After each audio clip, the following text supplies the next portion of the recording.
When I told my wife that I wanted to become a Muslim, my wife, who had been a devout Christian her whole life, she told me, Sean, I will never become a Muslim. And it hurt me a bit because I didn't want to do anything to jeopardize my marriage.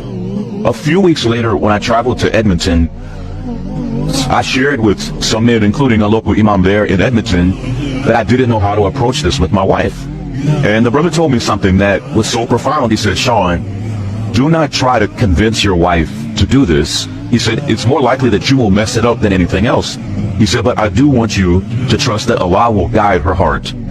When I got home from Edmonton, this is in early January, just not that long ago, I laid both of those copies of the Quran on my dresser. Not because I was like low-key wanting my wife to find them.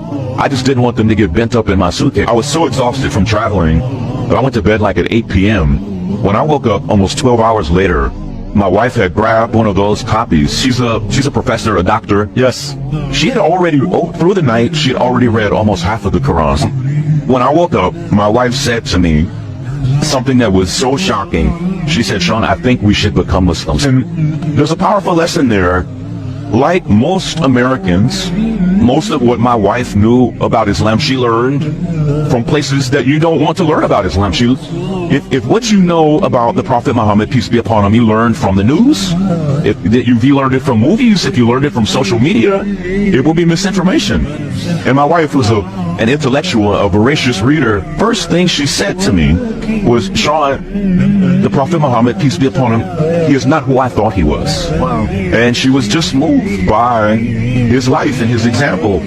And she was also, she thought that to become Muslim, it meant you no longer had any reverence for Jesus. And I think most Christians think that. Oh yes. And it was actually quite the opposite. And when she saw that to be a Muslim still meant to have nothing but reverence and love for the Prophet Jesus, it changed her. And for the next 6 weeks, she and I were on a really beautiful private journey that we didn't talk about publicly, of just saying, what would it look like for us to make this big move in our lives? And so 3 weeks ago today, the Sunday before Ramadan, we took our Shahada, and it's been beautiful, man.